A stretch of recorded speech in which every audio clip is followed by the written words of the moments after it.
I mean, for the people that understood what Colin Kaepernick was doing and why he was doing it, they understand this. People equate, okay, if you're wealthy and you're black, it's okay. But this can happen too, because wealth doesn't trump blackness. Notoriety or popularity doesn't trump blackness. You're still perceived as that because that's what they see. You don't know his religion.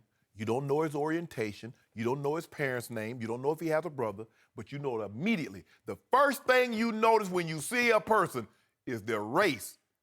Now, I don't see color, you're lying, because, I mean, you just pull up to a stop sign and you'd never leave, or you just blow right through the stop sign in the red light. So truly you see color. But the response is, Skip, what do you do?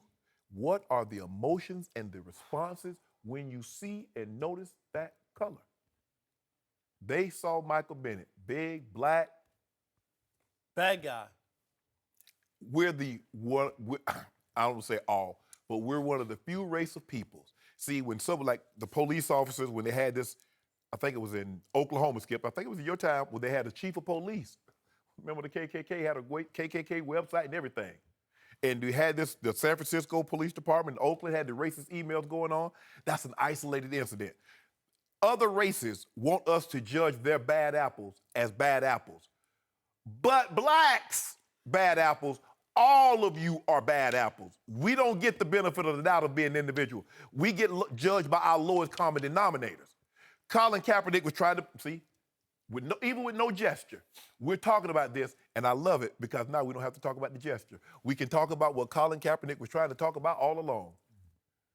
The disproportionately amount of people of color, unarmed, notice I use that term, unarmed, that are brutalized at the hands of the police.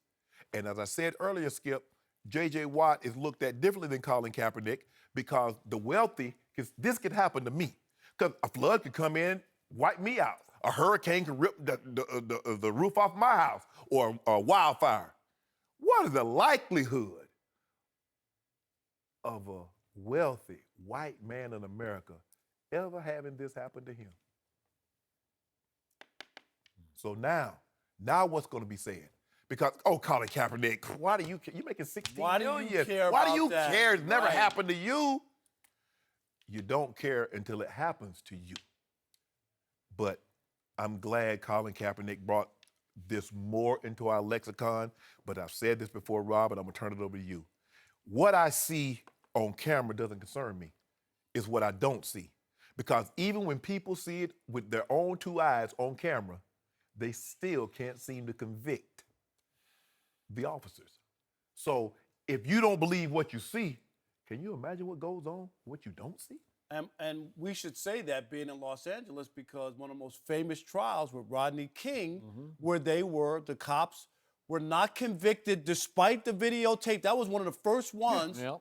Where here it is, and It was the first one. right? It was the first one, it was. really, where you had it on tape. 1992. Right? And they still got off They because did. even though he never fought back and all the other stuff that went on. They But the feared point for is- their life. Right. The point is, as you say, what goes on when the cameras aren't rolling, that happens often. And as a guy who's 6'4" and a black guy, and I've been followed around in department stores, and I was stopped. Skip, you know, a well-documented story I've told on the old show. But I was stopped at one point, maybe 6 or 7 times in a 3-month period, leaving the radio station, we're at a nighttime show, to go home in the affluent suburb of Detroit, and got stopped 7 times and never got a ticket.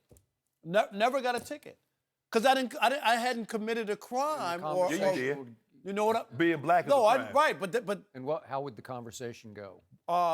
where are you coming from? That would be, where am I coming from? Am I swerving? Is Run my red signal light? light? Yeah. Right. Where are you coming from? My job.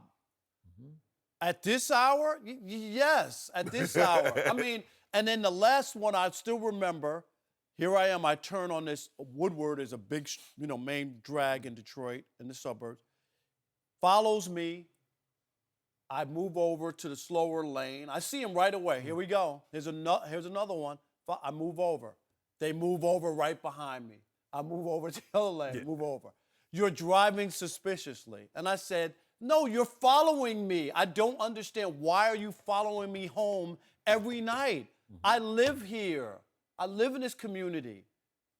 So my point is on this is that this is the stuff that maybe, and you're right, people who don't face this and don't have to deal with this, they just don't get, they don't get it. They don't want to get it. They think it's totally like some made up, oh my God, here it is. They're always crying about racism and that people are treating them a certain way. And even when the videotape is there, they still don't want to buy into it. And I think that's the frustration that a lot of people, black people face, Skip, is that people don't want to admit that this goes on regularly. But to say this, Skip, this is Michael Bennett's side. That's true. I'm sure the Las Vegas PD will have their side. That's fair. But it's hard for me to believe Me too. that this guy's going to go into this kind of detail I agree. and to make something up. And for what reason? What would be his reason to make up that story? We've had Michael on twice. Yep. Fairly recently, Super Bowl, and then soon after the Super Bowl. So I've been around him enough to you get a feel for somebody. He's not going to make this up. I don't think he's going to exaggerate a single detail. And I happened to read a story that was posted on ESPN.com yesterday from the Undisputed. This is before I knew anything about this or before Michael had posted what had happened. And the headline was, Michael Bennett is an activist disguised as a football player. So in this case, the Las Vegas Police Department picked on the wrong guy. Yep. Even though he, quote unquote, looked the part he's 6'4", 274. They picked on the wrong guy. And at first I wondered, why did it take so long? Why did he wait 2.5 weeks from this fight? And then it dawned on me, because he was getting his ducks in a row. Yep. You know, and Don't it jump wasn't, out there. And it wasn't one of those don't hit sin moments right after the incident in question where your emotions are just all over the map and you need to gather yourself. So he's gathered, and it concludes with the fact that he's got an Oakland civil rights attorney named John Burns to represent him as they pursue whatever legal options are out there. Right. But I must read one statement late in his statement from Michael Bennett that I found chilling and I find all too true. And it says, when you are seen as an N-word, you will be treated that way. And I've told you before, that word that he wrote is the single most evil word in the English language. And yet, that's the bottom line to this discussion. This just keeps happening because in the end of that word, and the view of too many white people of that you are that, and I'm going to treat you as that. And that's what just happened to Michael Bennett. Because guess what, Skip? No matter how much money you make, if you're black, police officer, he trumps you in the streets.